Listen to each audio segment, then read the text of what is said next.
how a cloud region and ability zone should be in the world today as a world cloud standards. And yes, why AWS with Maxis, right? So feel free to read all the good reason why we are together with AWS and Maxis together. Of course, market leadership, right? So both market leaders, Maxis and AWS together, join forces to provide you guys the best benefits, all right, and also services that you could expect, all right, from market leader itself. Yep, with the most experience and also enterprise support that you could actually get best from both worlds, and also an operational resiliency, long-term value, continuous innovations, breadth and depth, and the whole complete established ecosystem that you could get from Maxis and also from AWS. I'll take a pause here, especially on the breadth and depth here. So when you talk about services, yes, we have over 200 services from AWS. But one thing particular I would like to highlight is that the amount of investments that AWS has put into all the different services, the depth that we have for the services that we could provide. Take for instance, EC2 as a compute instance itself. So we have one of the most compute instance kind of offering that we could do compared to any cloud providers. Within EC2 itself, we already have 275 different instances types, and also the different sizes that we have for the compute instances. It allows customer to pick and choose the best kind of a compute instance types to design the workloads or architect the best kind of a solutions they could from AWS. Yes, perhaps this is the 12th times you might have seen this, all right? Yes, AWS is recognized as a cloud leader, and we are still a cloud leader, all right, on the Magic Quadrant from Gartner itself, offering the best cloud infrastructure and platform services. So it shows our commitment, all right, for so long, right, to put forward as the leader and also set the benchmarks and standard of how the way a cloud service and cloud platform should be. And not forgetting, right, security and compliance has always been a topic when we would like to actually speak with our customers on what the kind of security and compliance that we like to offer.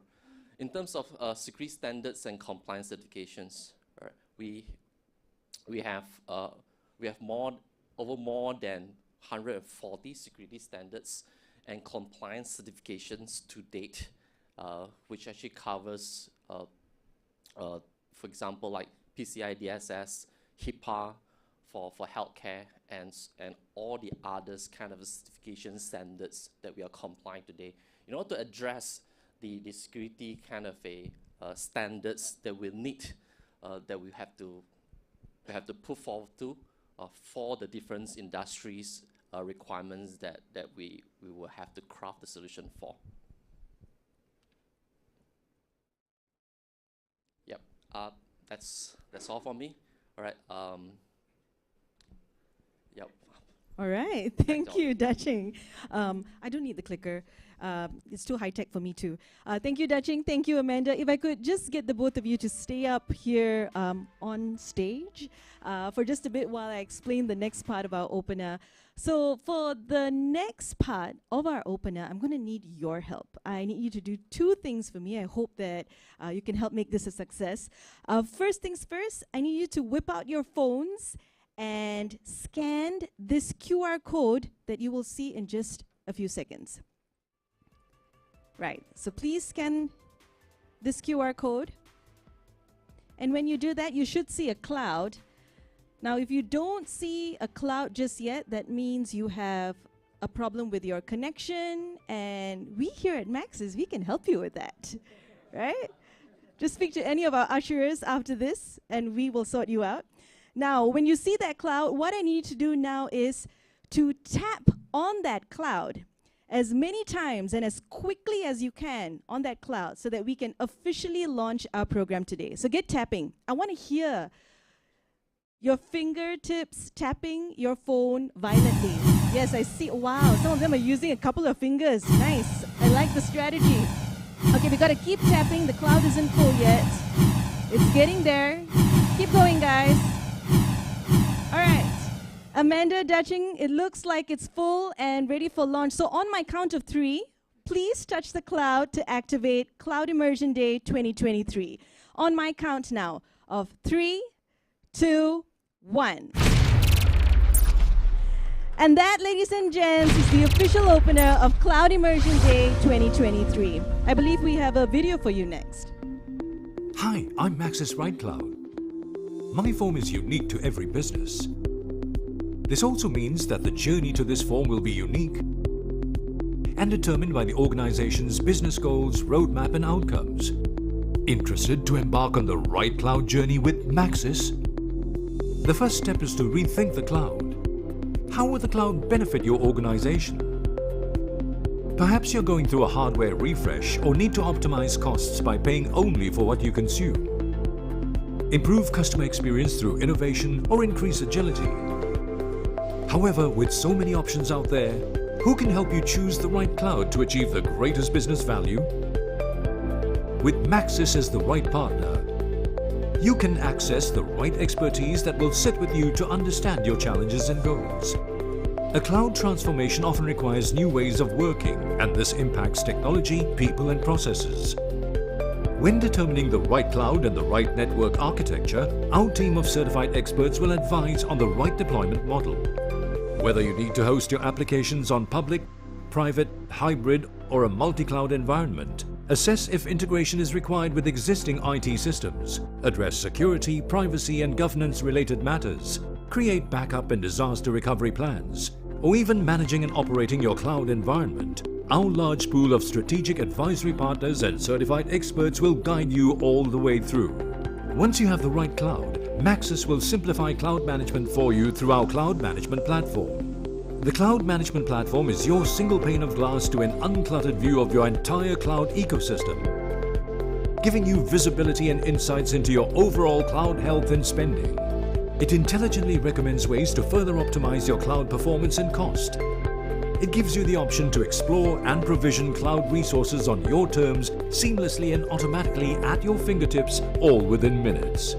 Choose Maxis as your right partner to guide you on your digital transformation and modernization journey by leveraging on our own transformation experience, know-how, and evolving capabilities through strategic partnerships and acquisitions. These are the testaments of us investing in the future so that you can always be ahead.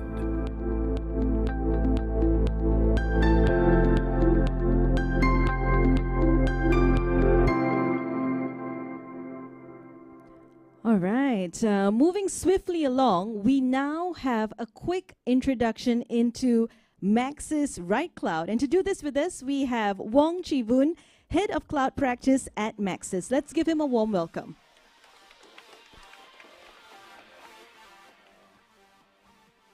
Hello. Good morning, everyone. Morning. So in fact, I wasn't being briefed that we had that video earlier, right? So that pretty much summarized all my introduction of the Maxis Right Cloud. Okay. In fact, I think this is probably the 3rd year we are doing the Cloud Immersion Day, right, for Maxis, right? Ever since that we have actually launched the Maxis Right Cloud. Okay. I think this year, or in fact, is this the first time for 2023? First time. Oh, okay. Fortunately, in fact, we want to do a bit, differently, right? We want to bring up some of the, some of the trend topics, right? Like today, transformation. I mean, we are all going through, but important is we want to understand what's the AI offering, right? Particularly from the technology leader like AWS. Okay. And also, I think, coming to our 3rd year on the Right Cloud, thought would be really, good to share, from our customer perspective, right? which, my session today mainly is doing a fireside chat from, one of our, most recent customers. Not just any AWS customer, but going through this interesting journey from their, crisis, and successfully migrating them into, AWS, right? Which I have Encik Asman. Thank you very much for him to be our, speaker today to share, the experience. Okay, so I think jump right in. I think from the video just now, I think probably I go into the relates of fireside chat, just to those probably the first time attend this immersion day, also have not heard the Maxis Right Cloud.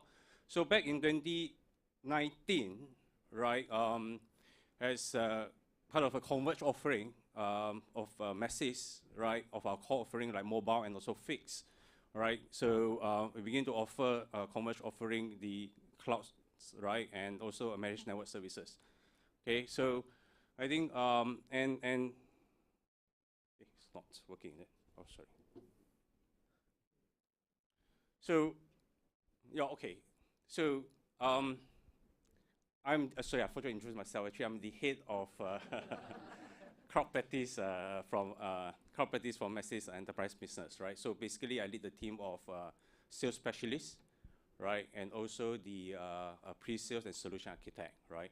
So what we do today, day to day, we engage with our enterprise customers, right? Talking to them in terms of their, journey, needs, looking to migrating, going into the cloud itself, right? And I can share with you today, as being what we do as, being a partner for the customers today, right? Be it whether how matured in terms of the customer is in the cloud journey, right? Or depends what do they plans to move into the cloud, moving into just a simple website hosting, DC exit, right? Or looking at some of the modernization of their applications, right? So we are that partner, right? We are the team that constantly having that conversations with the customers today, right? That's being from the right expertise. But what does right expertise means, all right? Of course, we have acquired capability, okay, over the years, right? Primarily from AWS is an organic team, because Maxis IT is a very big, actually in fact one of the biggest AWS customers. Malaysia, 70% of our workloads are in AWS today, right? So we do have a pool of expertise internal, right? That's certified AWS, right? And also from the enterprise team itself, right? So and of course, we also acquired capability through acquisitions. Like I myself, I was part of the founder of the company that's acquired to Maxis, formerly not appearing one. So we are now part and parcel of the Maxis Right Cloud team, right? That's where we garner a pool of expertise. But important, no matter how simple we think is simple or how advanced, every cloud migration journey is unique, right? And as you move to AWS, there is knowledge, there is process, right? That's is required to come to migrate to the cloud, right? And that's my team engage with customer on a day-to-day. Okay, so this is my expertise. So Right Cloud, as I said earlier, I'll go a bit deeper in the offering. Okay, I truly believe there's no one size fit all, right? This is where AWS start to be a bit, cautious. Are you talking about others as well? But again, I think our proposition here is, I think not every customer is able to be able to migrate a big bang into the cloud today. So they may take a phases approach, right? So there will be a scenario of hybrid, right? Some will still remain in on-prem, some will be in public, right? Or probably some required to be hosted somewhere else, right? Depending on application, depending on maturity and all this, right? So that's what we believe a right cloud. And important of all, being a Maxis, right? Your experience of connecting to the cloud really depends your connectivity to the cloud, right? You can have the best of breed, best of technology, but if your connectivity is not the right connectivity, right, you will not experience the best of the cloud because the application does not sit on-prem in your data center, right? It connects over a network, right? Be it a WAN network, be it a broadband network, right? Access to the cloud, right?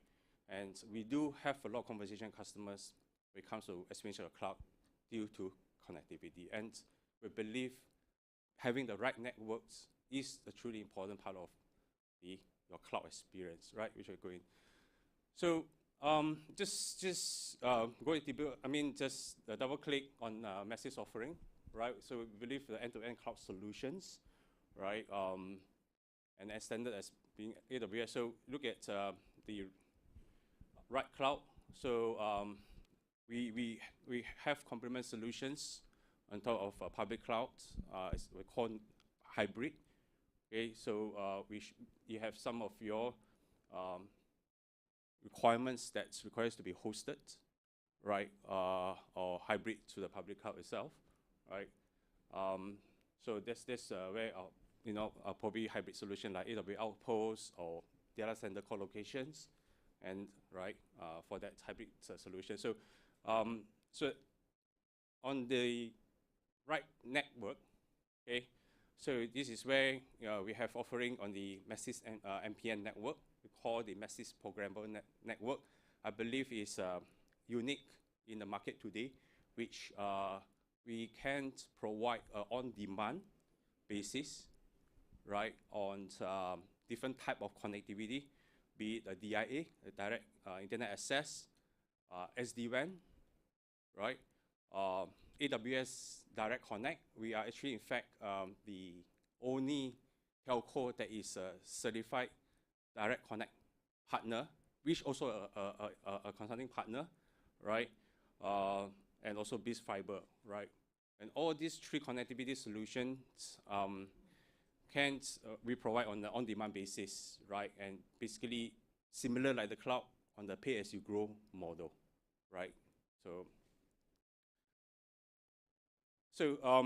the journey of the cloud does not stop after you migrate into the cloud itself, right? In fact, many of the customers still going through that continuous innovations, right? Whether continue innovations, and so continue to, in fact, from a cybersecurity, because cybersecurity does not stop after you migrate, because the cybersecurity evolution of attack continue to evolve, always continue to evolve, right? And probably the most devastated or most painful, and for any customers today. So the journeys is continued evolutions, right? This is where our managed services, right? Managed services will come in to help the customers in that area, right? Okay, so I think, okay, so another unique proposition here is from our right cloud is our CMP, right? A cloud management portal. So the other thing is what we see is the customer experience is more on the cloud spend, right? Where customers, have this, like a better word, challenge or thing when it comes to the billing of the public cloud itself, right? So, but we believe there is a proactive measure into it. That's where our CMP, of course, important is we want to have a consolidate of all your assets on the cloud and also even the private, right? Have an asset database management, and we can do basically a health check, right? Looking at your health resources. Okay, and from a FinOps perspective, we can provide a spend management view and see probably how to optimize, right, into your resources or scaling into probably to give you a better cost management, right? Okay, so I guess that's all for the introduction. Okay, I'll go on to the fireside chat, right? So, right. yeah. Thank you so much, Chivun. Now, while we set up the stage for our fireside chat, let me tell you more about this chat. Yeah, let's give Chivun a big round of applause. So this fireside chat is going to be on cloud migration success stories with AKPK. And to do this with us, we'll now have Encik Azman Hasim, General Manager of Corporate Development at Agency Counseling dan Pengurusan Kredit, or AKPK, join us here on stage. Could we also get the bar stools up here for Encik Azman and Chivun?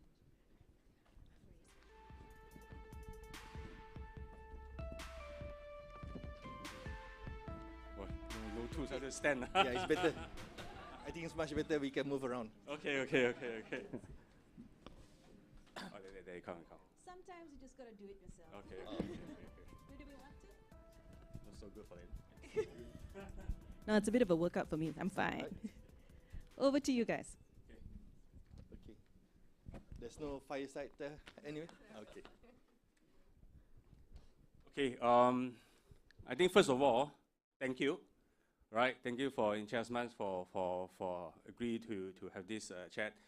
And I would like to really say this, the first time I come to meet Azman is in unfortunate circumstances, right?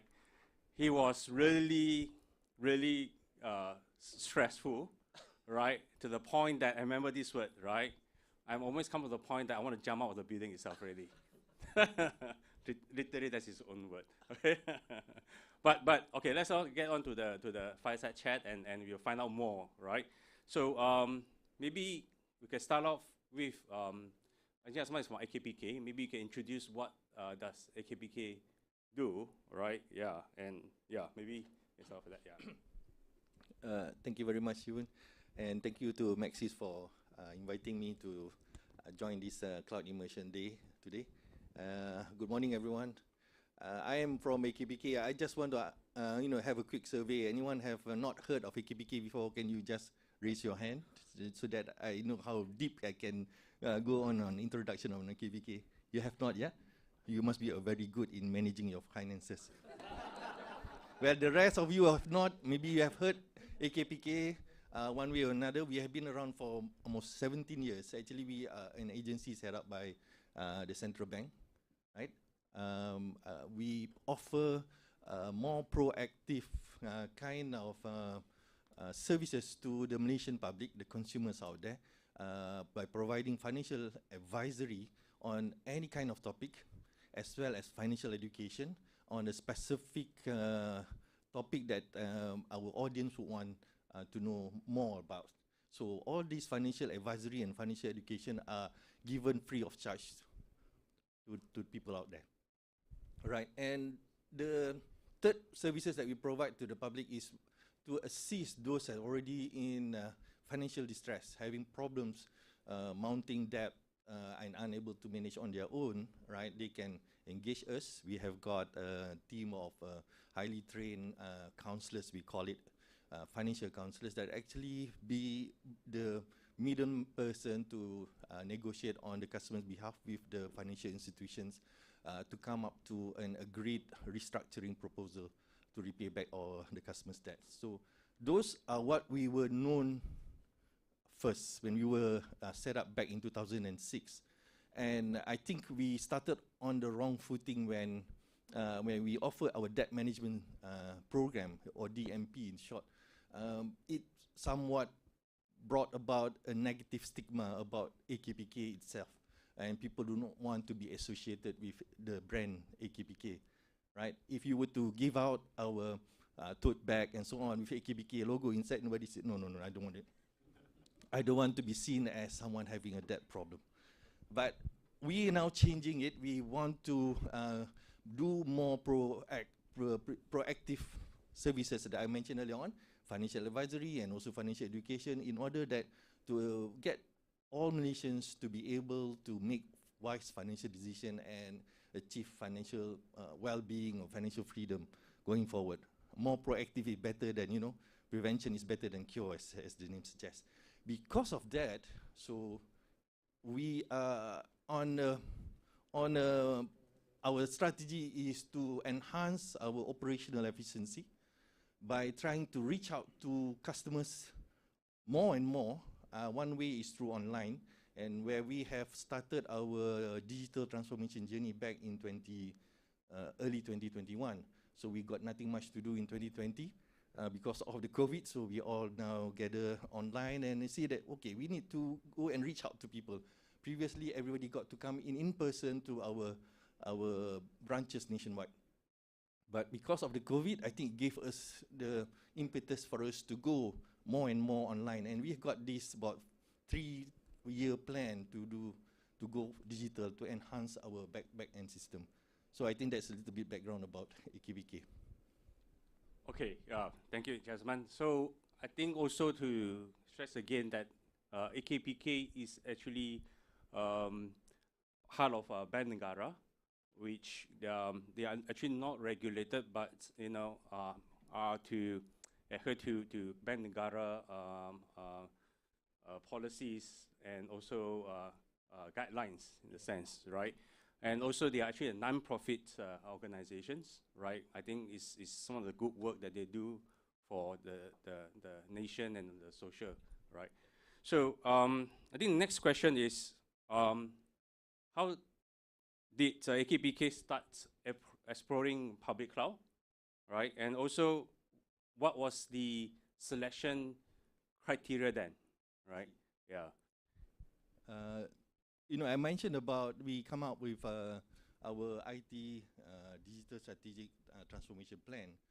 One of the things is for us to move to cloud, right? And we realized that we engaged a consultant to look at our readiness to move to cloud at that point of time, and back in 2021. And in a corp web, there's so many things, elements that we need to consider, among other things, in terms of technical expertise, in terms of our platform, in terms of our legacy systems, in terms of the governance that we need to put in place. So we are well below the target readiness level. So because of that, we have developed our plan to move to cloud, and that's going to be over time to between 2022 at that point of time to 2025, where we need to come up with a total cost of ownership, doing all those things, and then come up and train, having in-house cloud specialists and so on and so forth, setting up the cloud center of excellence. So those have already been planned out, and we thought that we could do it, system by system. That was the plan, right? As you know, because we are hard pressed to service the customer, especially post-pandemic era, right? So that's actually when we started the plan to move to migrate to cloud, right? So one of the factors that we considered at the point of time is which cloud service provider for us to work with, right? We haven't come to that stage at that point of time. We haven't come to that stage. It's just that one of the things that been set upon us is to look at the top 4, top 3. If you can see just now the Gartner Magic Quadrant, the top 3 dashing shared just now. So we should be looking and working with all these CSPs, right, rather than the rest at the bottom that you saw just now. So that was what been told to us, but we haven't come to that stage at that point of time. So we thought that we take it one step at a time, brought in the necessary team to handle cloud and have the right governance in place, right? And then looking at how's the plans to migrate, which ones to migrate first. Is it going to be the least important one first, or the most important one first? Those questions are all to be answered.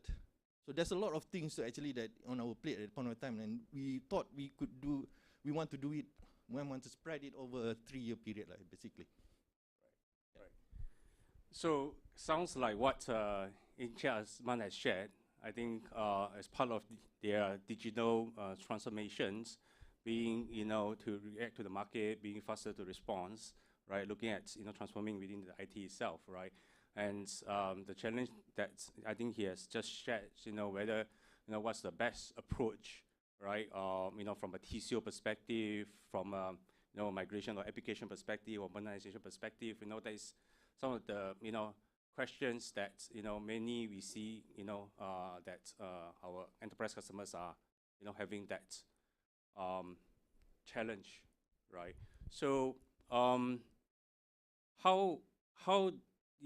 was that come to decide on AWS is the cloud partner in this, and why I mean before going to AWS you had the data center right in your premises, right? And you used to host own servers and all, right? So what was not that still considered to be consideration, and what was the challenges from there, right?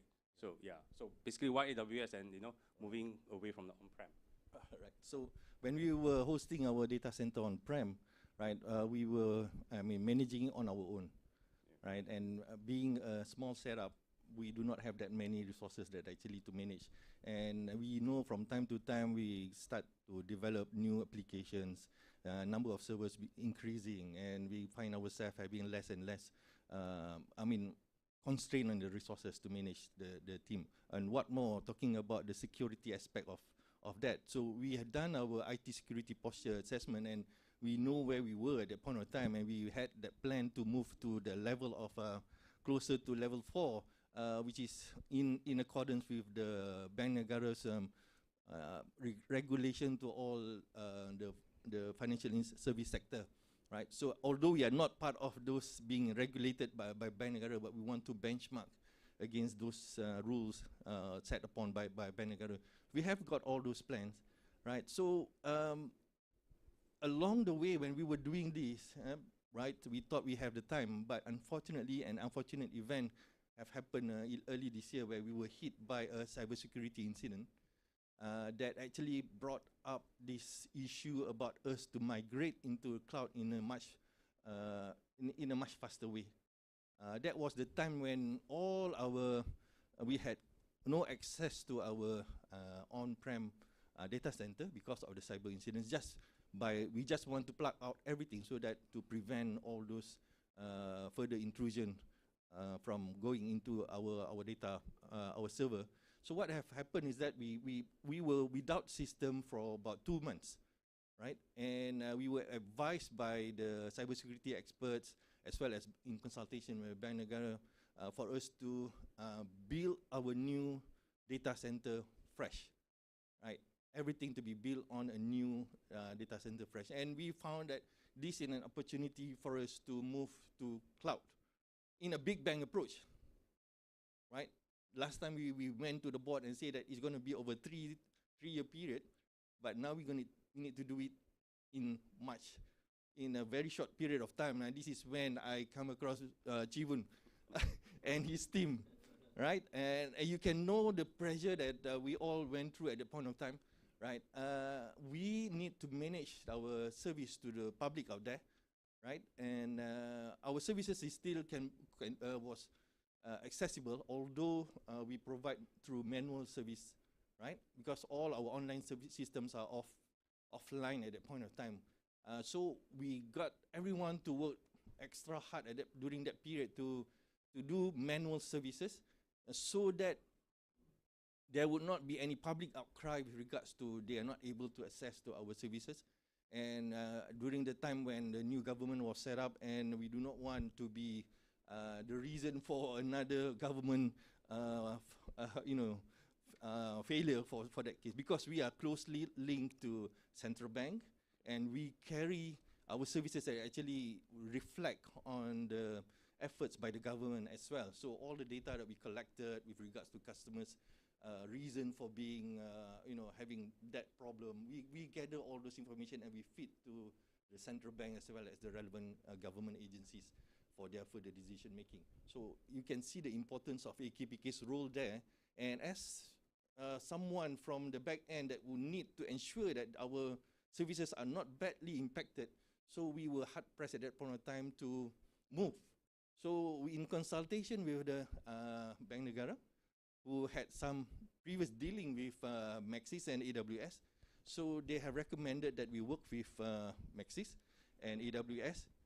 As you guys know, both are the market leader, so we don't deal with just about anyone of CSP.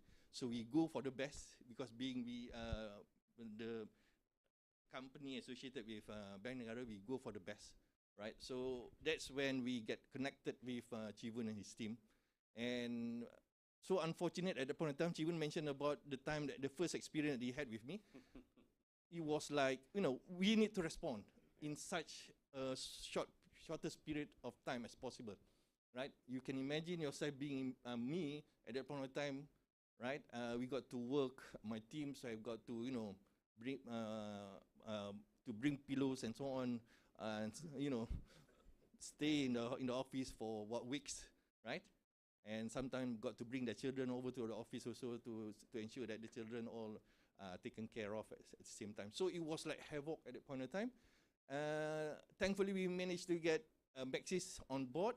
That was when they gave us some kind of way forward for us to move with regards to migrating to cloud, right? As you know, at that point of time, we are not yet well equipped with regards to migrating to cloud, with regard to assessing what needs to be migrated, with regards to the plan, with regards to coming out with a well-architectured cloud network that we want to build now, that fulfill the cybersecurity requirement as recommended by our cybersecurity consultant, right? So we do not have all those expertise when we started off. So we then engaged Maxis, right, as well as AWS, right? And that was when, you know, it was like the very beginning was not that smooth, I have to say, because Maxis need to know what we want, right? And we need to, you know, push Maxis so that respond to us in the quickest possible way. You can imagine the difference in expectation at the point of time, right? And thank God, I think we made the right choice. We engaged Maxis and AWS. Maxis being the market leader, telco and so on, and having a big setup and organization that actually Chivun, when I called him to come to my office at 8 p.m. at one evening, that was the first time I met Chivun. I thought he's the only one going to come in, but he brought along with him 4 or 5 other his heads, team members supporting him, just to give his commitment to me, right? From the customer service, from the, who else, Chivun, do you remember that night? Yeah. Peggy, Edwin. Yeah. Right, yeah. So sort of like give me an assurance that they are all there at that point of time. We had a meeting right until 11 p.m. in my office, right? Try to see how for us to move forward. And then I was like quite comforted by the fact that there's so many people that actually now trying to assist us to go through that crisis, right? Fast forward, right? We went through all those up and downs, right? And within 2 months after the attack, we were able to get back our core systems back online, just exactly within 2 months. And that was something that is I think is a success for us to move in a big bang to cloud environment from zero, to set up our cybersecurity requirement, right? And with the assistance of Maxis, right? And then get our consultant to validate whether we have gotten to that level that it's supposed to be, right? And eventually we managed to brought everything back online. First with the core servers, there's I think about 15 or 16 servers that we need to migrate to cloud. And then we have the phase 2 where we migrated another further 20 odd, and the phase 3 where we just recently managed to get all on the cloud. So thankfully, I think it's been more than 5 months now, right? So yeah. I think a disclaimer: we didn't pay in Jasmine today to come and speak. but I think for interest of time, I think I just Of course, AKPK was under approval in Ben Negara. So, we understand that, what we do in Ben Negara, I mean, being AWS and Maxis, has to reflect, directly to Ben Negara and also the financial institution itself, right? But nevertheless, I guess, the experience that Encik Azman has shared, when the customers are in extreme duress because of downtime for 2 months, right? They are always pressed for timeline to bring out a service and commitment to the management, right? So in those circumstances, you may make the wrong, not the right decisions. It's not ready. So there's a point. I think this is where from our experience, because even myself, I think I experienced 3 or 4 ransomware incidents, right, major, which I told you, the last one was 6 months downtime, right, and it's still recovering, right? So, and also to give the right advice, but the other is also commitment from AWS, right? In supporting customers when having the right well architected architecture, right, and also commitment from the security, cloud security perspective, having the right configurations and policies and so forth, right? I think these combinations, I think is the right recipe into helping the customer going the right track itself, right? Yeah. So yeah, I think that would be last. I think if anything, Jasmine, do you have any? Yep. Yeah. Okay, we have got plans in our digital transformation, further 17 projects to be undertaken over the next 3 years.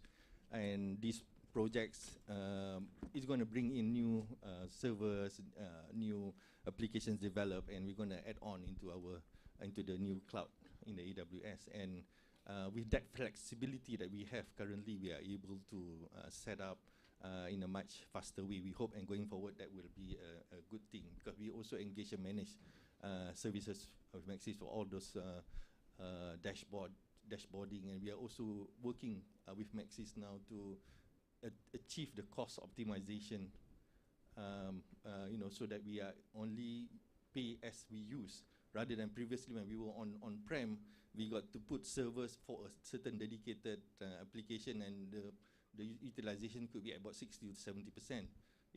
Right, so now we can get the maximum utilization through cloud network environment. So that is a plus point that we are actually looking forward going forward, so as to speak. Right? Yeah, definitely glad to hear that. Right, continue this journey. Right, and Maxis as a partner, and also AWS as the cloud platform. And I think also point out, right, I think after 2 or 3 months, on the public cloud, and seeing the consumptions and the bill, they, as many express the want to understand how is it being billed and why the bill is such. That's where we had a workshop. They get just 1 day to walk through what are the billing details, and also discuss how to optimize those, right? Be it from resources, consumption, and so forth, right? So I think those are some of the examples of value add.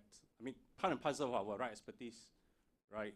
As CMP does, right, in helping customers on this, right? With that, thank you very much. Thank you. Okay. Thank you for inviting. Thank you. Now we're going to have a success story. It needs to be a success story like that. Thank you so much, gentlemen. Do we have any questions from the floor for Encik Azman or for Chivun? Any questions?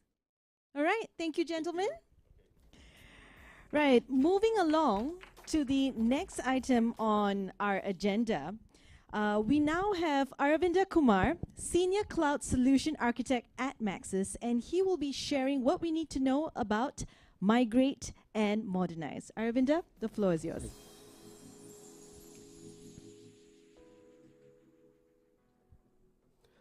Morning, everyone.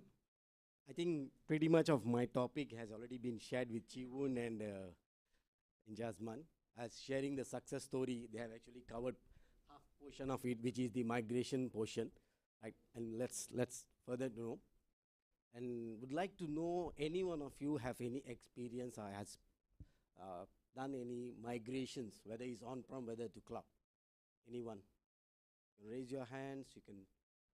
Oh, I know you have done from the floor. Okay, all right. So possibly our potential customer, Gary. Take note. So we can speak to the gentleman after the session.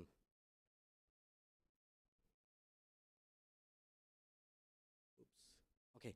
So what drives the migration, right? Whether it's cloud, whether it's any migration strategies, right? There are pretty much of ability to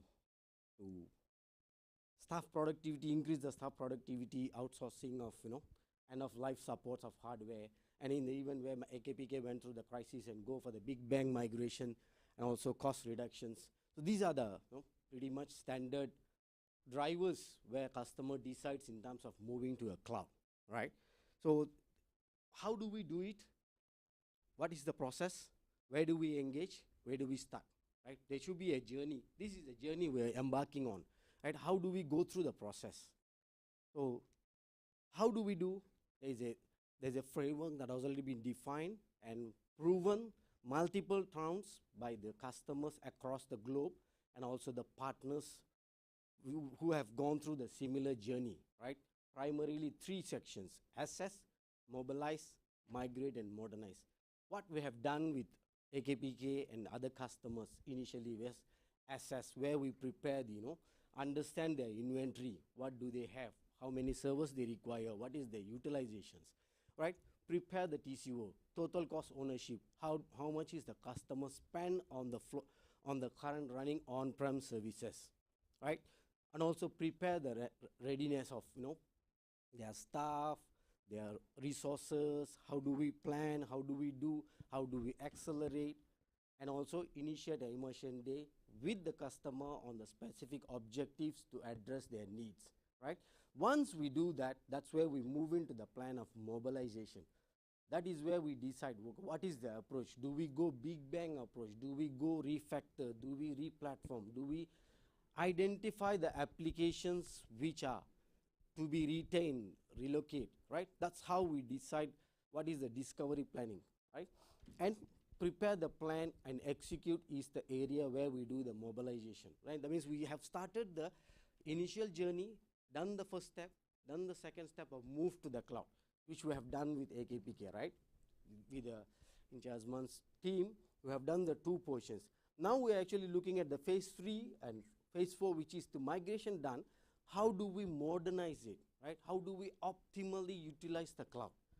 We need to be more modernized to use the cloud in a more cost-effective way. How do we more decentralize the applications rather than from being the conventional mode of using it, right? Just running on a VM doesn't mean it's same as running on-prem versus cloud, right? We're not using the beauty of the cloud, elasticity of the cloud, the scalability of the cloud. We're just running in a VM box where you run on-prem versus cloud is not actually optimally utilizing what cloud brings to the offering, right? So further to this, how do we do is where we actually look at it, right? So first part where the current IT snapshot is where we actually do the assessment, right? Under the discovery and organized data is where we do the planning portion of assessment. Once we come to the migration strategy, part of the assess and mobilize phase, we identify based on the 7 R's principle.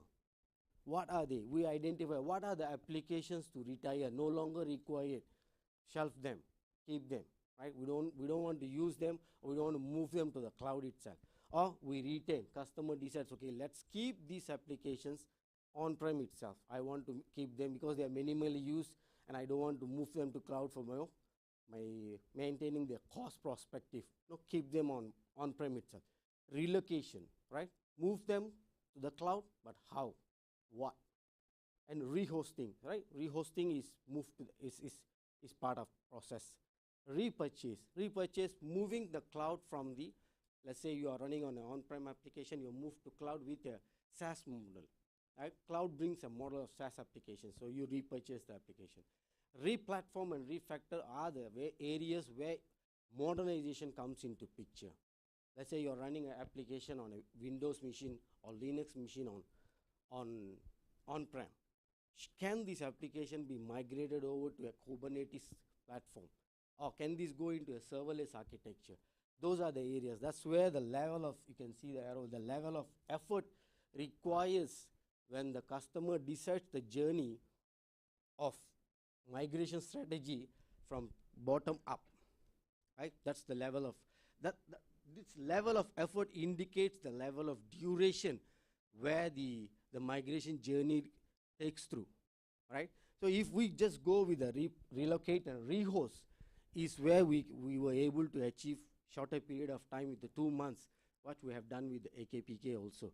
We want to get this going, stabilized in cloud first, right? What we have achieved that. Now we're actually working with the team in terms of how do we modernize? How do we make it more scalable, right? How do we re-platform? These are the areas we are trying to address with the customer, similarly with the different customers. Different customers have different needs. No, sometimes the application is ready to be refactored and deployed, right? We can straight away go with that. Right? That is where we decide during the discussions with the customer, what is the strategy we should be using it. Should we use, out of which 7 R should follow in terms of making the customer journey success, right?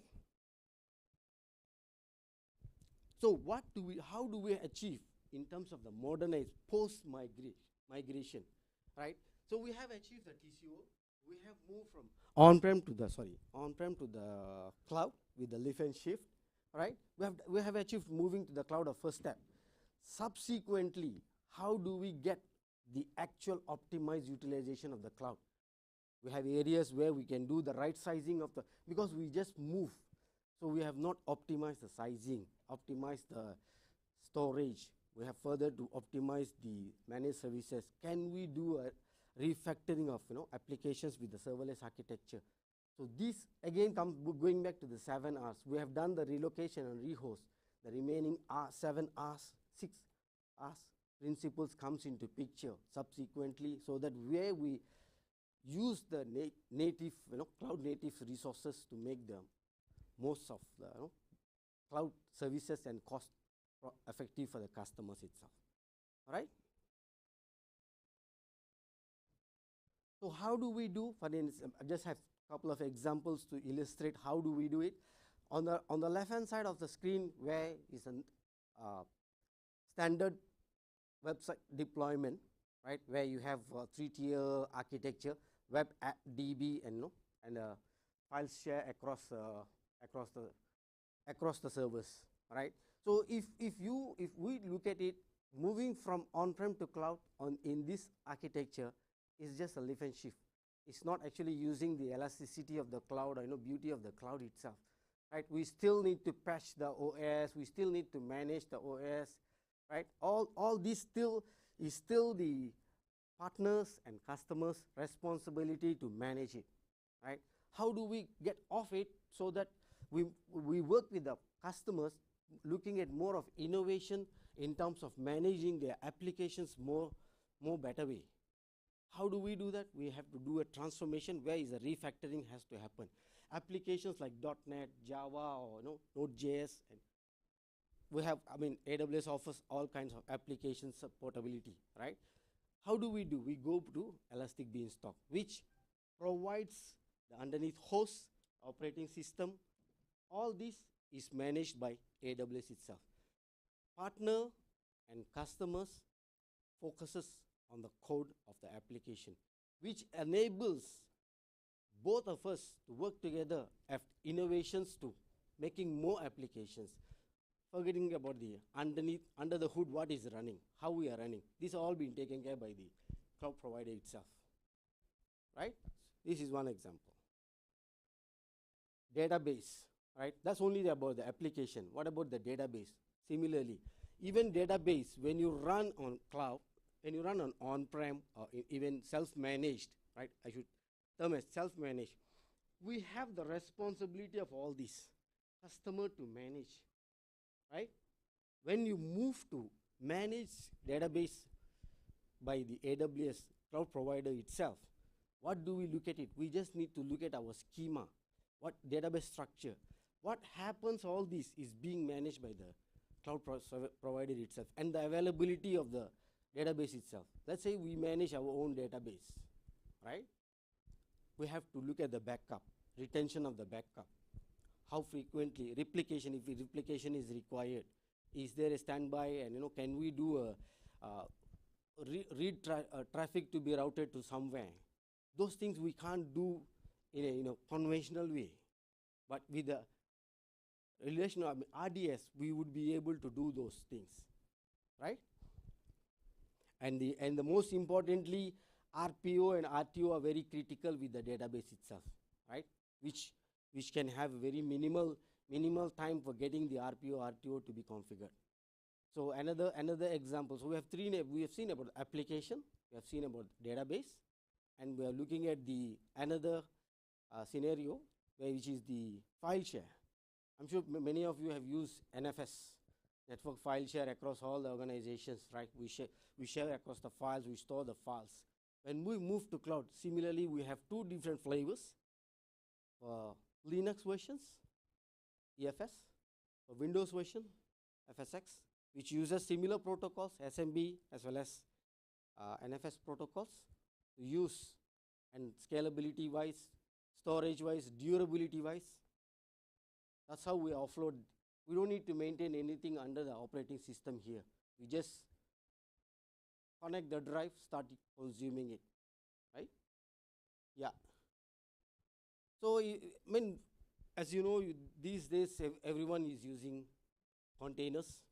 How do we do, right? Future state is microservices, which is no longer the days where the conventional applications running on 3-tier architectures, pretty much looking at Kubernetes, whether it's OpenShift or whether it is ECS or EKS, right? It all runs on Kubernetes platforms, so which is where also is an application where monolithic applications go through the transformation of rehosting, replatforming, and re-architecture to move to microservices applications, right? So this is all part of the migration and modernization. So kind of solutions that have been already addressed by AWS and the partners across the globe in the retail industry, right? Customer engagement, data science, advanced data science functionalities, supply chain distributions, physical and virtual storages for retail centers, right? Merchandise planning and so all these are the existing retail customers who have already moved to cloud, and all those pain points have already been addressed, right? So this is how the cloud offers the solutions to the end customers for the retail sector, right? Similarly, if we look at the manufacturing sector, right? Engineering designs, right? Product asset optimizations, quality management of their products, workforce product, supply chain management, and smart product machines. So it's vast majority of the across the globe, the customer pain points have already been addressed by the CSPs. So it's a matter of, do we leverage and engage with the partner to start consuming the cloud, so that we will be along with the same journey with the current trend of IT market that's happening. All right, yeah, that's all I have in store for you all. So any questions, anything, I would be glad to answer. Otherwise, thank you, Aravinda. All right. Thank you. No, hold on. Okay, You're right. not off the hook just yet. Sure, Do we have sure. any questions for Aravinda? Anyone? Because I'm not sure if this is a stupid question, but I just want to know, like, what would you say are the main reasons or the key reasons why customers are exploring cloud migration? Just backtracking a little bit. There's a couple of, I think one of the main pointers that I've already addressed is the factors of, the cost optimization is one of the key factor, because when you run on-prem, definitely, obviously, it goes as the CapEx model, right? Whether you want to change your CapEx model of billing to OpEx, operational expenditure, where you pay for what you use actually, right? Which gives the financial control itself, right? That's one of the key factor. Situations like, when the big bang approaches where we have similar experiences, also a factor, right? And also sometimes innovation, right? Some of the products we want to do, and the infra requirements requires where it's not possible on the on-prem, and off the cloud you can straight away plug and play and the innovations itself. So there are multiple factors where we start engaging with the customer to review, understand what is their pain points, and also how the innovations to take place to the cloud itself. Right. Did I answer your question? Yes, Okay. yes, you did. Anyone else with a question? Because I think I still have one more. Anyone else? I can't be the only one asking the questions, but all right. I also just want to know who's pushing for this. I mean, who are the stakeholders who really are gunning for? Okay, that's a key question, which I have actually forgot to answer during the framework explanation itself. So the key stakeholders definitely from the organization, customers organization, with people with the power of CTO, CIO, who can make decisions, would be the right parties initiating the discussions with, because this definitely requires a hand-in-hand collaboration with the customer and the partner as well as AWS. Of course, AWS is always there to support as a partner to bring the customer onto the board and journey with the customer. But from the key aspect, from the customer prospect, people with the power of making decisions is the main stakeholder to drive the journey from the customer prospect itself. I think you guys have seen in the example of AKPK, Inja Azman was the main force behind everybody of AKPK as well as Maxis to make things happen for both sides. Of course, it was tough, it was challenging for both sides, but we made through with both the team collaborations itself. Right? Similarly, yeah. All right. Thank you, Aravinda. Can we have a round of applause for Aravinda? Thank you. Thanks, everyone. Now, our next speaker is going to be talking to us. I can take that. Is going to be talking to us about security. Now, in today's fast-paced digital landscape, security is paramount. It's not just an option anymore. It is a necessity. So today we'll delve into strategies for integrating security from the outset of any project. And to do this with us, we have Clarence Anslem, Solutions Architect at AWS. Let's welcome Clarence. Hey, thank you. Hi guys, good morning, ladies and gents. I'm happy to be here today, and thanks for sticking around till this session. And I hope I can keep your attention for until the next one, right? So firstly, thanks Aravinda for walking us through the cloud journey earlier. He walked us through the migration, modernization phases, and how your business can adopt cloud on AWS, right? And then which moves me to the next topic, the next section here, which I'm going to talk about secure by design. So this is actually how you can secure your business or how AWS can help you secure your business on the cloud. And in this section, I'll take you through how we at AWS think about security and how you can actually leverage our services, compliances, and also partner environment, partners like Maxis, to actually start on your cloud journey or even progress on your cloud journey if you're already on the cloud, right? Okay, so I'd like to start off with a few data points about the industry and industry trends and how some of these trends are impacting business outcomes, right? So on the left, right, you see that enterprises are not the only ones at risk of security these days, and we're seeing more and more occurrences of security breaches in the small and medium industry or small and medium business environment as well, with about 43% of data breaches being seen in this SMB sector. Another interesting point is businesses, organizations are continuing to actually adopt cloud to actually manage their data growth, right? And also take advantage of the innovation that cloud brings you. So we are actually estimating from studies that about 87% of all the data that we see today are going to be in the cloud by 2025. And then the last point here, I have the 65%. So 65% is what we think, or what from studies that have been done. 65% is what we think that organizations may need to grow their workforce to deal with the ever-evolving security landscape, right? To protect, to effectively protect and defend their critical assets. So, looking at these data points now, if we put that to context, right? Traditionally, it's been a little bit, it can be overwhelming to actually manage security of your data and your assets without the right platform, without the right services, and without right partners or environment. And these can be actually attributed to two main components, right? First one is lack of visibility. So by actually lack of visibility, it comes about in a lot of the on-prem and also hybrid environments, right? Implementing a set of tools, effective tools to actually understand what are the resources and data out there, where is this data actually moving, and who has access to this data can be extremely difficult, right? For an example, it can be actually very costly and complex to implement the correct tools to get a view of your entire or real-time asset view of what you have in your environment. And then getting a view of the assets is one thing. Getting a security posture of all the assets also gets even more difficult. And what makes it even more challenging is if you don't have this visibility, how do you then secure all your assets and your data, right?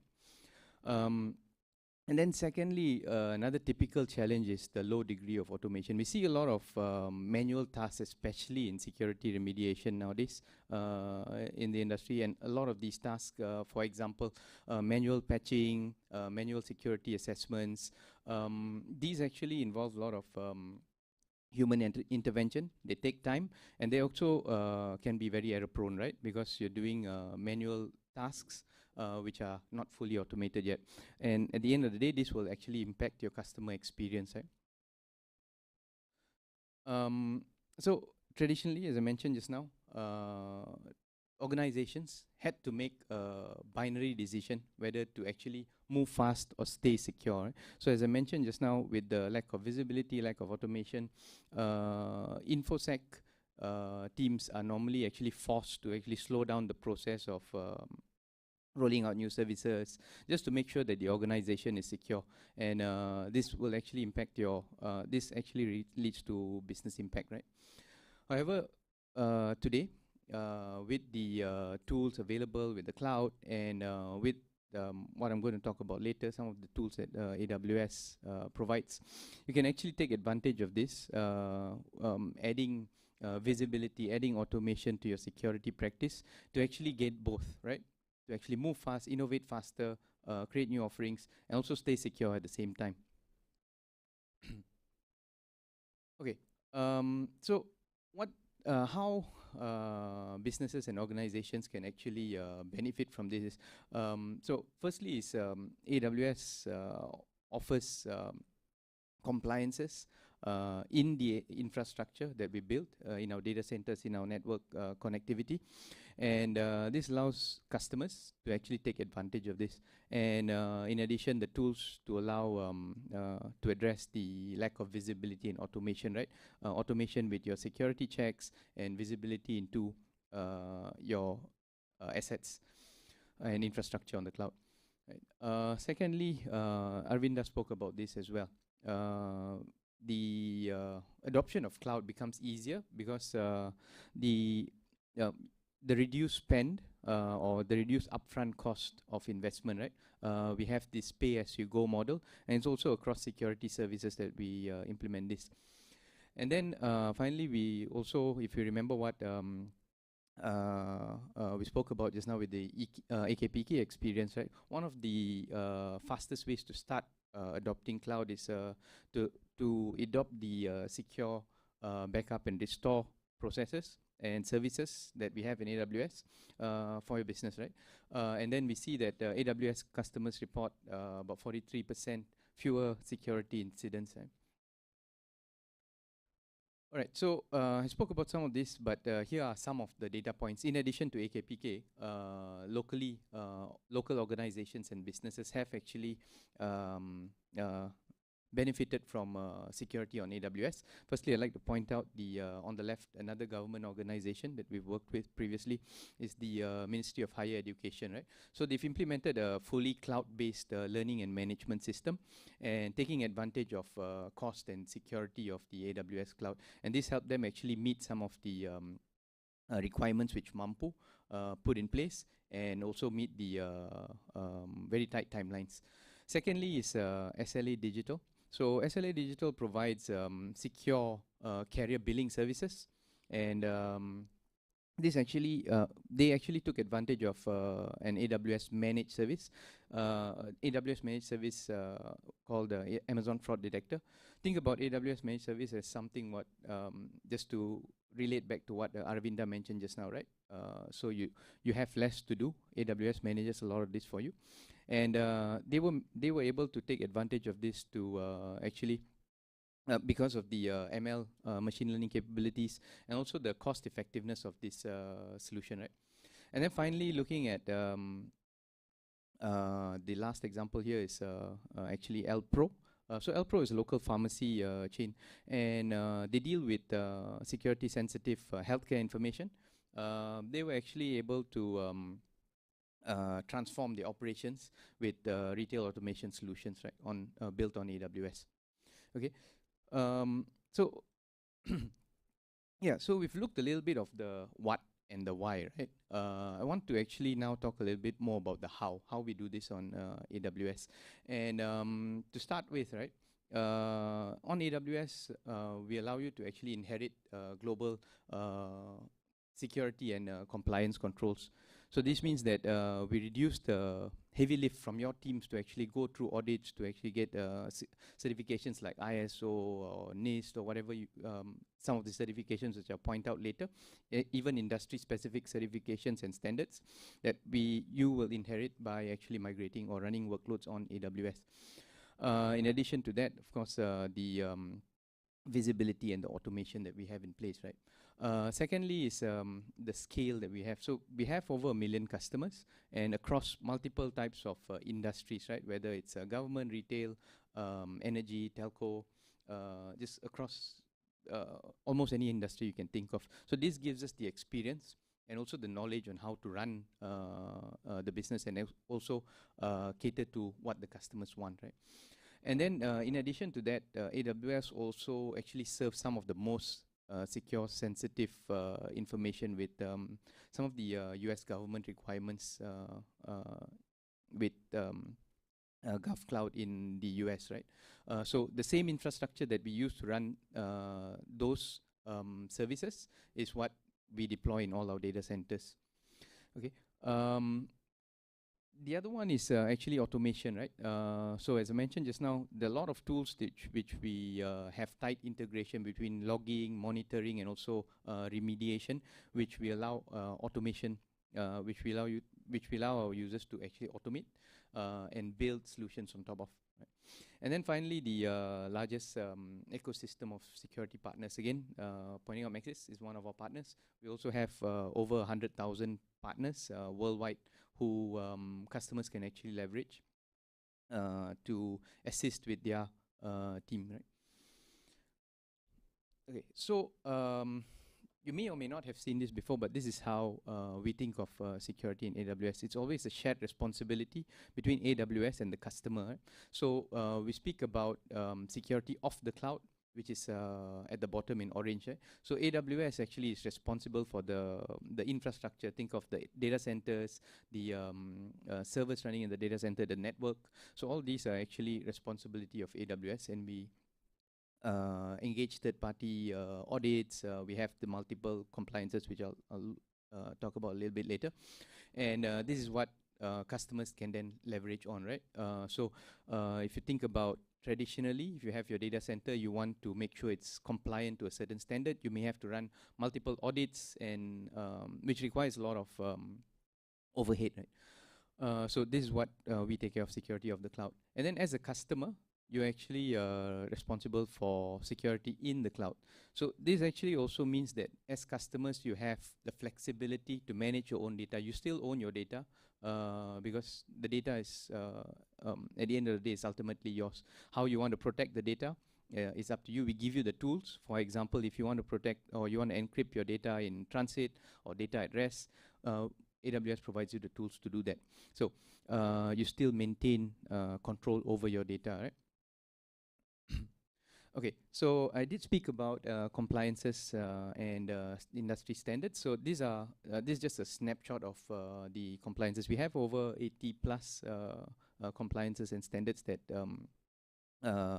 we are adhering to, and this is what you get to inherit when you run your workloads on AWS. So any industry standards like PCI, DSS, the HIPAA, the high-tech, or any of these ISO standards which you require in your data center is what you can leverage on the AWS infrastructure for. All right. So that the previous slide actually is alluding more to the security of the cloud, right? I spoke about security in the cloud, that you are responsible for your data. So don't fear, because you're not on your own with that, right? We give you a framework, we give you a, AWS has a well-architected framework to actually help customers and partners actually implement security in the cloud, how you can actually protect your data. Security is one of the pillars of the well-architected framework. As you can see, we have 6, right? So you can use, customers and partners actually use this as a reference to be secure in the cloud. Okay, the other one which I wanted to point out is the security services that we have, right? So overall, we AWS has about 250 plus services overall. For security, we have 300 plus security features, compliances, and also governance features that we have, right? And what I'm doing here is I'm actually trying to not compile, but actually show you a summary of the different services that we have according to these 6 categories, right? So there is, firstly, it's identity and access management. So these are some of the services: detective controls, infrastructure protection, data protection, incident response, and also compliance. So these are the different AWS services that you may want to think of when you're thinking of any one of these categories, right? It's just a quick snapshot. I don't have the time to go through every one of these, but once the slides are, you can actually use this as a reference, right? Okay. The other thing I wanted to point out was we've been speaking about the partner environment, right? We have. So in addition to the SI partners, partners like Maxis, we also have we also work with partners, traditional security partners that you may also work with in your current on-prem or your hybrid deployments. For example, you may work with maybe a Cisco or Fortinet or somebody like that. And if you want to maintain some of this, you're happy with the services you're getting, and you're familiar with the implementation, you want to move to the cloud and you want to maintain some of these equipment or some of these functions, you can actually utilize those virtual functions that we have from AWS Marketplace, from any one of these vendors as well, right? Yeah. And so finally, I want to wrap up by talking a little bit about the next steps and how you can actually start adopting security in AWS, right? So firstly, a good next step would be to evaluate your current cyber security practice, right? You can use any purpose-built software of your choice, right, to evaluate. But if you don't have the capabilities to do it on your own, you may engage a partner. Probably Maxis, one of them, to actually run security evaluation for you. We can also leverage the well-architected framework that AWS has to run through an interview or list of questions to actually assess what you have on-prem also. And the next stage would be, if you're already on the cloud or if you're moving to the cloud, you may actually leverage the services, some of the services which I spoke about. You can deploy a layered security model to actually protect your resources, right? In each one of those categories I showed just now, maybe you're lacking some of them, and maybe it probably triggered a thought. You may want to look at that and how to implement it. And then finally, if you remember one of the data points I mentioned just now, growing a workforce by 65%, growing your security workforce by 65% over the next few years to actually cater to the changing security landscape. Not everyone can actually grow like that. So the one of the things you can leverage is the partner ecosystem or the partner environment that AWS has, right? Engage a partner and work with them to actually add these capabilities to your own team. Okay, so I've actually reached the last page of my presentation. There are some links here which you may want to look up, some of the services and the compliances I spoke about. Yeah, so I think I'll be handing over to probably the most interesting section after this to my colleague Dom. Yep. Yeah, but Thank you, before that, Oh. does anyone have any questions for Clarence? Any questions? All right, Clarence, just curious here, is Okay, there sure. like a free tier for security services to like test power? Yeah, Got actually very good. So how do you actually start using some of the security services, right? You may not be familiar with it. So most of the security services that we have gives you a 30-day free trial. You can actually start using them if you already have an account. Yeah, or you can get in touch with a friendly partner like Maxis to explore some of these services also. All right. Any other questions for Clarence? All right, if that's the case, ladies and gents, it is now time for a quick break. Sorry, Dominic, you're going to have to wait just a bit. We'll take a 10-minute break for you to refuel and recharge. The time is now 11:15. We'll meet back here at 11:25. Now, while you're out there at the refreshment area, our ushers will guide you there. Please feel free to try some of the games by the big screen. And don't forget to speak to our ushers if you're keen to join the tour of MBIC right after our program. And we'll once again convene back here at 11:25 a.m. Thank you.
your hand at some of the games. I saw some of you connecting and networking already. That's very encouraging. Good to see that. Now, moving swiftly along to our next speaker. And this speaker is going to try and help us get to know Gen AI on AWS a little better. He also has, in my opinion, the coolest profile picture of all the speakers today. If we can have that up on the screen so that everyone can see what I'm talking about. There you go. Look at that. If you look at the collar, the rim of the collar looks like a spacesuit. It is a spacesuit. Yeah. Thank you for noticing that. Let's give a warm welcome to Dominic Hung, Solutions Architect at AWS. Dominic, the floor is yours. Thank you. So good morning, everyone. So my name is Dominic. So as what MC mentioned, I'm currently a Solutions Architect in AWS.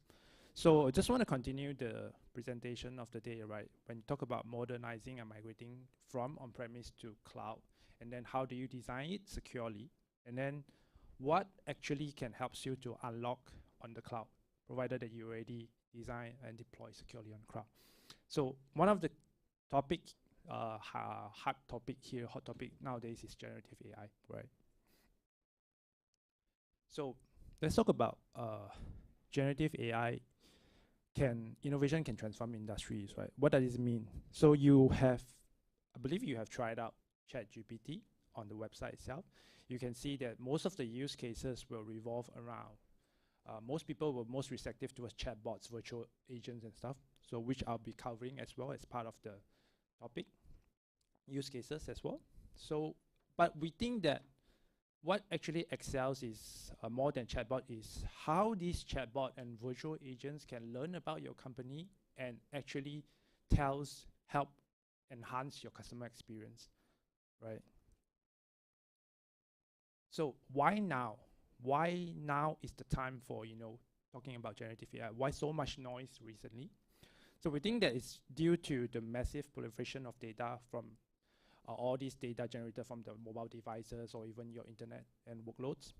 And also the availability of the scalable compute capacity like offered by all the CSPs, not just us, right? And on top of that, there's recent advancements of machine learning innovation, which help propel this, which tells us that we're really at that tipping point. So in the core itself, generative AI is actually one thing that you need to understand is foundation models, right? Foundation models are large models that are trained by internet scale of data, meaning they've been trained by a lot of data, spend hours of computing power to train it. And it contains a lot of parameters, right? What it means, these parameters can actually help them to, understand a wide context of knowledge, be it, having a natural conversation with your customers or even your employees, to even understanding the niche knowledge from your company data itself, right? So on top of that, we think that customized foundation models can actually help you to unlock even more than the general Gen AI that application that you see nowadays, right? Which I'll touch about that. So we see typically there are three areas that are mostly impacted. The front end, which is your customer, enhancing your customer experience. The back end, you're optimizing your business processes, right? Using generative AI. And the middle one is how you can leverage on Gen AI to boost employee productivity and creativity. So these are the use cases that typically people carve out from research and development and see that how can it best fit into these three use cases. So as I mentioned, chatbots, virtual assistants, they are really the first application you're going to talk about in terms of Gen AI. And also what's interesting is optimizing your business process as well. You can leverage of Gen AI because of that wide context of knowledge that they have. You can do a lot of data augmentation and document processing, right? So on top of that, there are these industries that will be potentially impacted by generative AI use cases, right? So we have also carved out the use cases just for sharing purposes. So for example, like financial services, you can actually do more on intelligent advisory based on the knowledge that the models learn about the company data, you know. And also manufacturing, like we see that it will positively impact, you know, product design as well. Or even retails, yeah, you can do like personalized recommendation based on the data that the large language model has been, you know, trained on. So let's talk about enhancing customer experience through virtual assistant and chatbots, right? So if you have developed chatbots before this, you know that the traditional chatbots are really complicated, hard to build, and they are really like rule-based.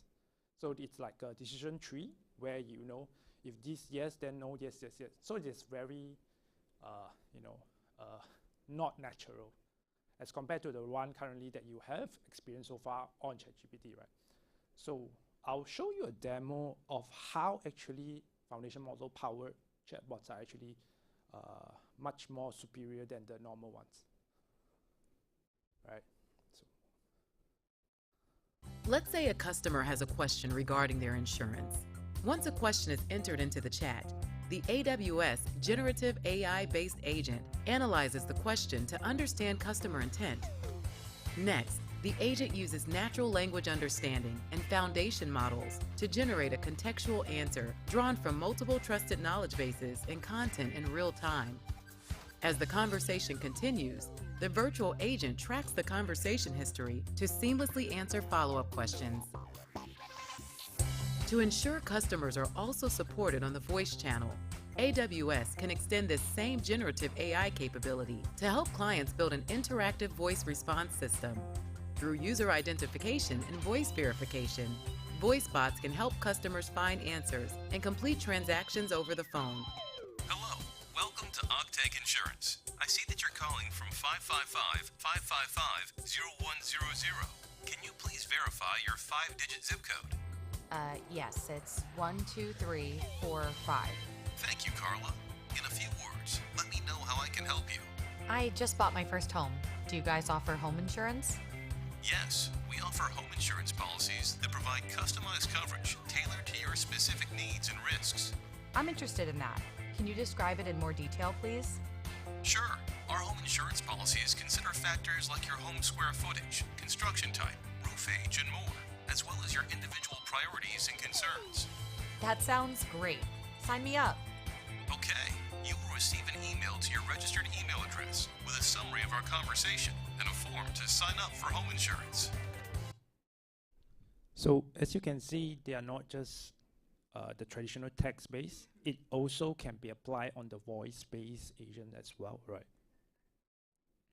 So these are the sample use cases that we actually look at it, and then you see that you can do conversation analytics based on the summarizations that you know the whole call just now, and even can do agent assist, which fits into the improving your employee productivity and efficiency, and also it will deliver some sort of personalizations, you know, offers to the customer based on that requirements they just input through the call, right?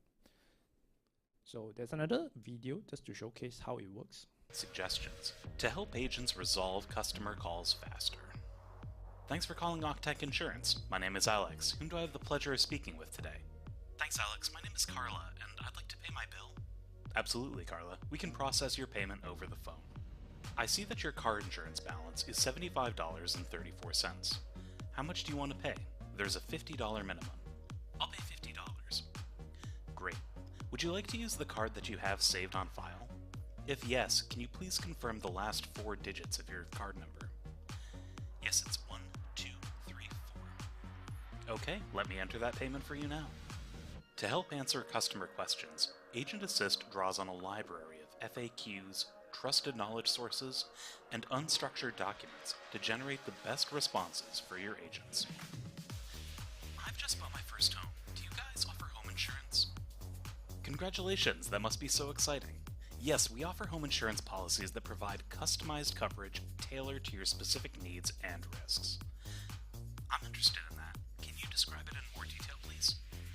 Sure thing, just one second. We We offer many types of homeowners insurance focused on dwelling coverage, contents coverage, and personal liability. Optional coverage includes flood, earthquake, and more. Agents can also interact directly with the Agent Assistant bot to find answers for the ongoing customer call. Once the call is complete, supervisors can drill into the details of specific calls or agents, from call sentiment to speaker time to volume and interruptions. Agent Assist also generates call summaries that let supervisors review call outcomes, delivering actionable business insights. Okay. So if you have a team of business data analysts and you do dashboarding business BI tools itself, so Amazon also have these tools called Amazon QuickSight with now newly enhanced LLM capabilities. We call it, there's a new generative BI, right? You can easily create dashboards through natural language and easily share across your organizations, right? Let's take a look at how business analysts and end users can harness the power of generative BI.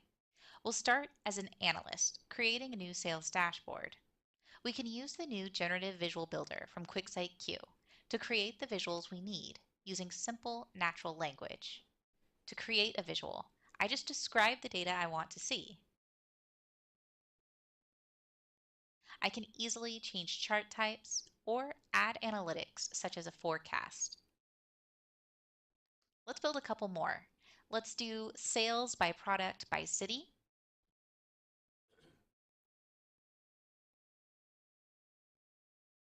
And let's create a breakdown of regional sales by segment as a Sankey diagram. Each visual we create is interactive and completely customizable, the same as if you built it from scratch. Generative BI can also be used to create calculated fields. Just describe what you want to calculate.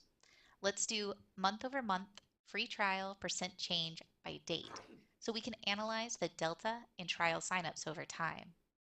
Once we save this calculation, the data is ready to use. Let's check it out. I'll create a new visual that combines order date and the field we just made.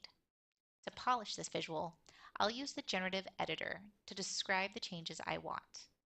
Let's change the date granularity to month, add color by region, and change the chart type to a vertical stacked bar. Looks great. The dashboard is ready to publish. Now let's see how generative BI can help the business user who's going to use this dashboard. As a business user, I can quickly create polished stories using natural language that are tailored to my needs. This saves me hours or even days. Today, let's create a story about increasing the conversion of free trial customers into paying accounts so we can boost sales.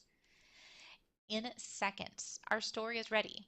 It has multiple sections filled with AI-generated text combined with visuals from our dashboard. The story is customizable.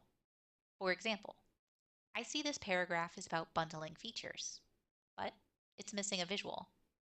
I can easily bring in any visual I have access to.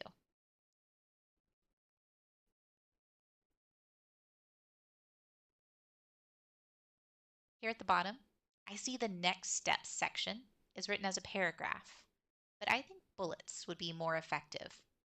The generative editor allows me to use large language models to summarize this content in different ways. It is that easy. As a business user, I can now share this story with my team to help them drive towards better data-driven decisions. So with this newly generative AI-powered BI tools, I think it helps with enhancing your team's productivity and also speed up the organization's data-driven decision-making process, right?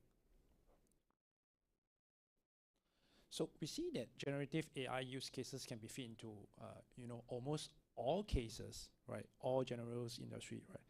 But for these industry use cases, we particularly think that this 10 industry, there will be more positively impact compared to the other industry as well. Of course, this list is not an exhaustive list, nor that it covers all the use cases as well. But if your company is within this 10 industry, so you can try to think about the use cases that we purposely previously shared before to fit into how it can help your organizations, right? So if you wanted to have more examples of data and no use cases, you can visit a space called aiexplorer.aws or amazon.com, where you can select, based on your industry, your business functions, or even your desired business outcome, to filter out the use cases that are available for you to, start looking at it. Right. There's also a curated list of public references, case studies, that you can see what the other organizations has been, deployed on that industry specific, the success story. So on top of that, on the centerpiece of everything that we talk about, the core services that power all of this is called Amazon Bedrock. So this is our AWS managed services of service that helps you to build an easiest way to build and scale your generative AI applications, through offers of multiple open source or even our Amazon private foundation models, built foundation models for your use cases as well. You can choose this, mix and match these foundation models from, just now I mentioned AI21 Labs, the leading ones, Anthropic, Cohere, Meta, which is one of the Facebook, and Stability AI, which is I use to generate my profile picture, just for your info. And also, what we think that you will benefit the most is you can privately customize this. So Bedrock is designed in a way that you can privately customize these foundation models on your fingertip to even fit more into your business use cases, right? And right now, they are currently generally available, right? If you have an AWS account, you can easily try out how it works on your AWS console.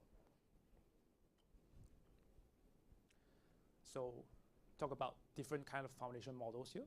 So our approach is we work with everybody, and we think that no one model can fit all purposes.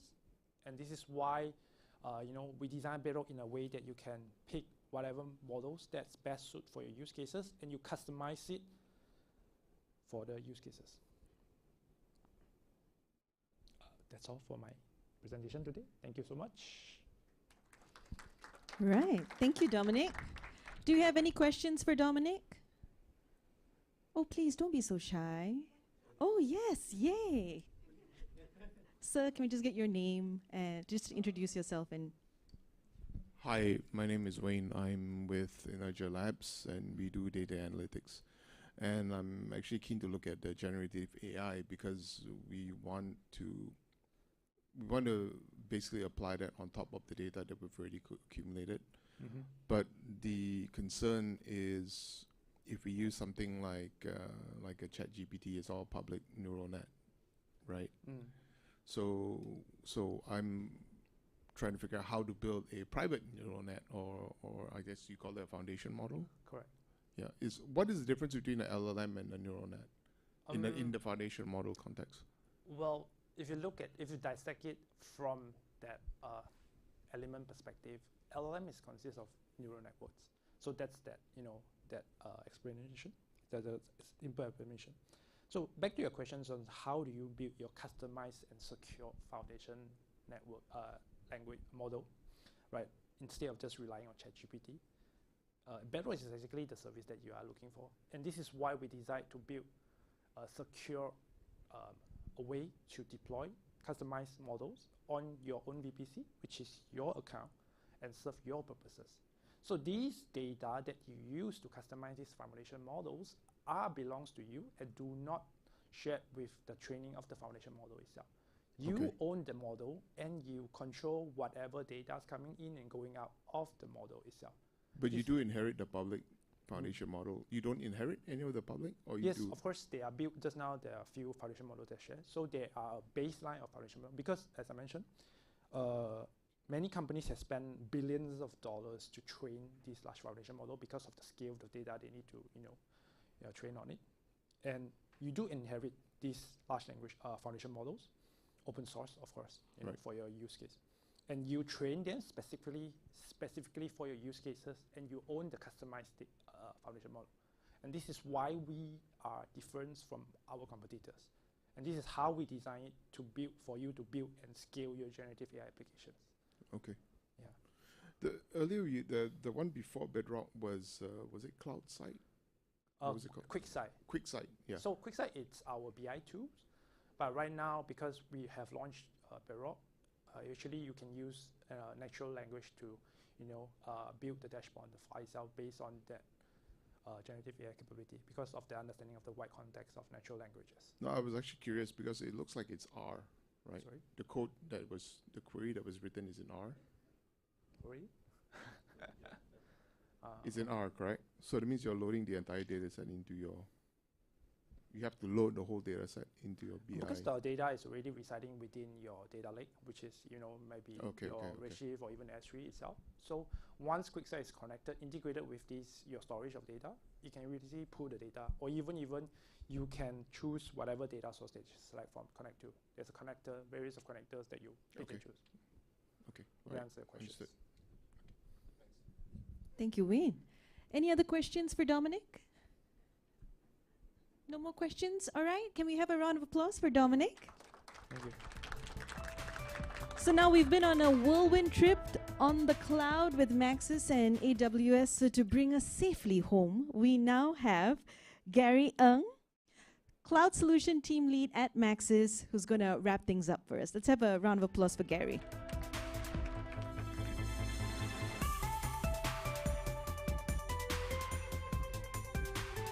Okay, so I'm the last speaker. I'm Gary. I hope you guys have been enjoying the session so far from all the speakers. Okay, so I'm just going to do a bit of a closing. Bear with me for a while before your lunch time. So to wrap up the event, I just want to highlight a few things that we hope you can bring home or back to your office. Right? Is Maxis, we are hoping together with AWS to be your one-stop shop provider. So we provide end-to-end services from migration all the way to support or managed services. Okay, so we want to be your partner in your cloud transformation journey moving forward.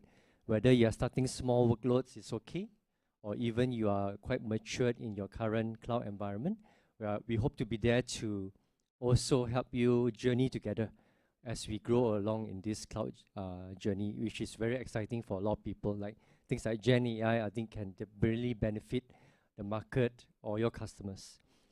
And we have mentioned earlier, we are a strong partner with AWS and some of the providers. And we have a track record of a pool of trained professionals, SA professional, SA associates, and cloud practitioner. We have largest in Malaysia to support your cloud transformation journey together with AWS. And we are constantly getting our people certified in more areas. And being a telco, we cannot run away from connectivity. We provide connectivity to the cloud, like Chiwon mentioned just now. We provide the right cloud, right network, right expertise for your journey. So we can actually do direct connect into AWS. And because of the 5G now is being vastly deployed, so 5G is going to be the in thing as well moving forward. And because our network is software defined, a lot of things are very scalable, very easy to deploy. And we have MEF 3.0 certified in terms of the network and resiliency. Okay, so previously in 2019, we actually also signed up with AWS to be an APN, Amazon Partner Network. We hope through this initiative, we can see growth more in Malaysia, especially in terms of providing more leading edge technology. And we as a service provider can also bring services to you guys to enhance your cloud environment. Okay, we hope to support, as mentioned, with a large pool of services and our expertise. Okay, you may not be aware of some of these services I'm going to share where Maxis can actually offer to you, and we use also the AWS framework. First thing is, if you're on-prem, right, you are still not decided to move to cloud and still deciding how to move to cloud. We have something called a TCO workshop services where we can do a 1.5 day workshop with your team where this primarily is to help you look at your current on-prem environment, and we do a TCO. I think you heard TCO many times during the conversation in the speakers just now, comparing to hosting in a cloud environment. Especially for large workloads, this will be very effective in terms of sometimes you have problem where you are hard to convince your management, move to cloud, to susah sikit, because they don't see the tangible value yet. But through all this TCO discussion, definitely if you have like 20 or 30 VMs environment, when you do a TCO workshop, it can help to convince your C-level or CFO, because cost is always on the key points.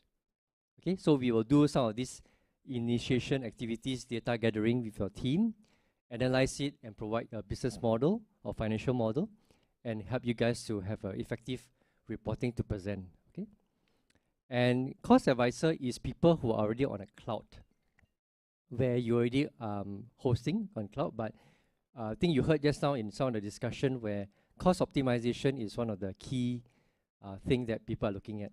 Okay, FinOps, actually FinOps is one of the key topics that we talk about nowadays in the cloud.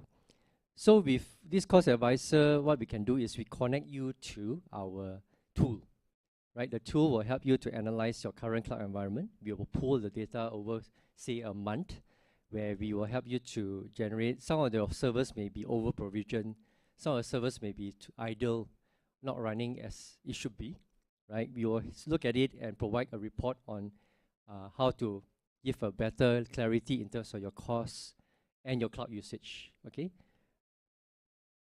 And as part of the Cloud Immersion Day offer, because we also believe some of you are, as I mentioned, not sure about cloud, ready to move to cloud but don't know how, or how do I manage my costs, right? As part of a small workload, we can offer you a basic cloud assessment for free. Like, we can do a 2-hour session with your team, sit down and analyze.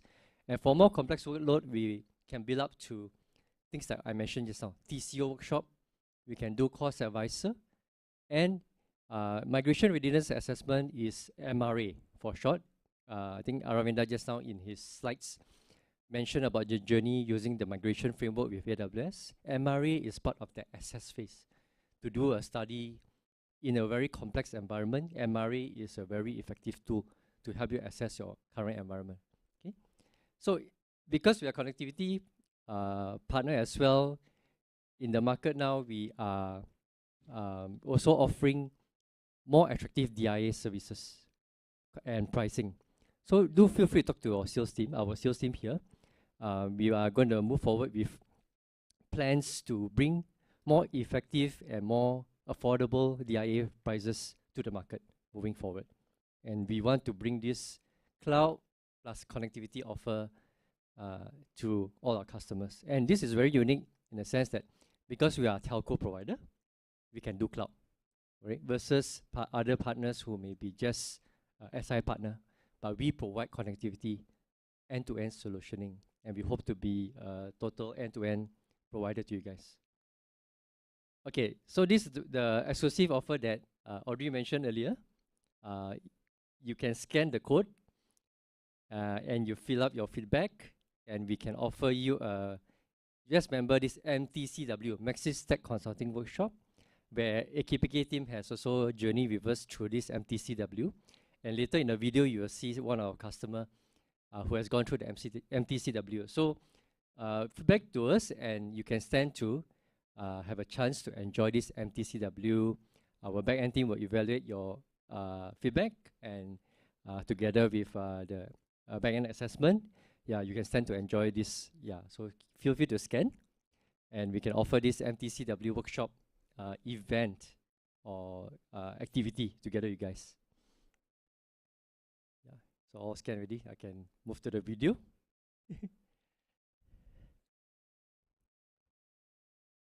So this is a sample video of the MTCW.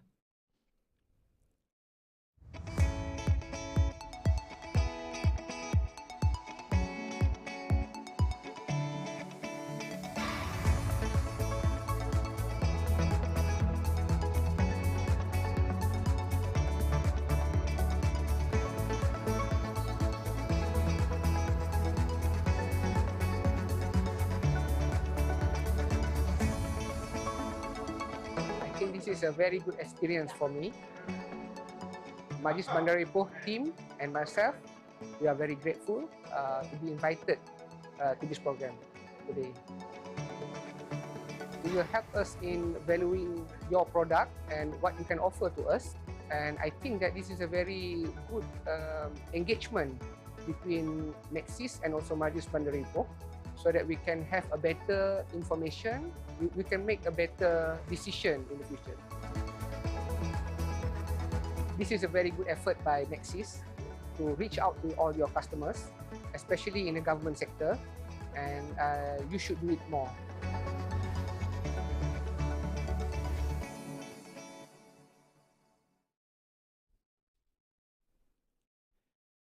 Yeah, so that's one of our customers who attended MTCW, and yeah, I think AKPK also, we had a good time with them, going through some of the discussion workshops. And within the workshop, sometimes we also have our partners like AWS come in, and they have expertise to also share some of the key features and things that the customer can brainstorm together in their cloud journey. So normally we invite all the key stakeholders into this MTCW event or program. Okay? Yeah, so thanks for being part of our Cloud Immersion Days. Appreciate it so much for being here, this event. So I'll just ask whether there's any more last minute Q&A while our speakers are here, but if you prefer to ask them directly during lunch or during the tour, feel free. Yeah, so thank you so much. Yeah. Thank you, Gary. Do we have any questions for Gary before we let him go? Yeah, any questions? Or any questions at all? All right. Just one last thing that we need to do before I let you out of this room and on that tour of the MBIC. We need to take a group photo. So photographers, maybe you can, we're all coming up front. Okay, we're all coming up front. All right, guys, make your way. You can leave your bags where they are. Now, just some reminders as you make your way up front and find your spot for this group photograph.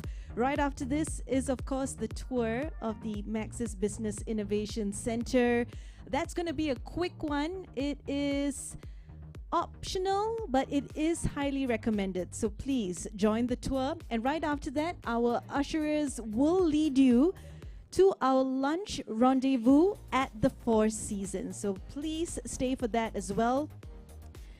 And one last reminder, as you make your way out of this auditorium, there will be a little standee where you can scan that QR code for the feedback form again. So please scan that feedback, that QR code, give us your feedback, tell them if you think the MC spoke too much, and you can walk away. You can walk away with a goodie bag if you give us your feedback, right? Can we get everyone to kind of squeeze in? Do we want them to squeeze in? Yeah? The tall ones in the back? The not so tall ones? Yes, can we have you in the front? Semicircle. This one? Wow, that's a lot of squeezing. Yeah, let's do that. Okay, I'm going to join you guys in the front too. Oh, center have to move to center.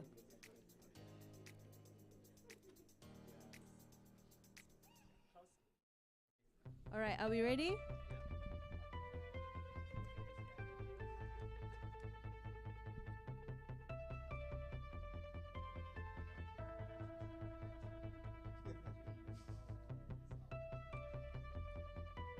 This is the opportunity to practice your smiles.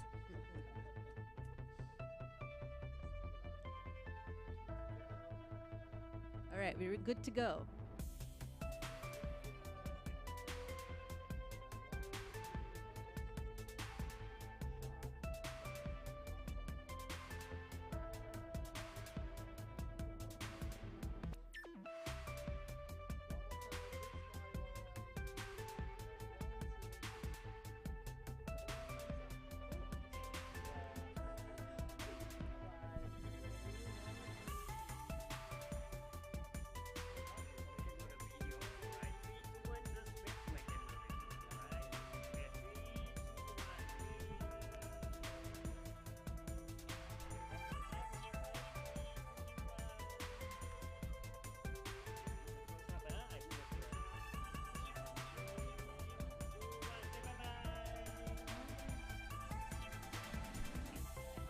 All right. Thank you, everyone, for being such good sports. All right. So next up is the tour. Don't forget to give us your feedback. Don't forget to also collect your goodie bags after giving us your feedback.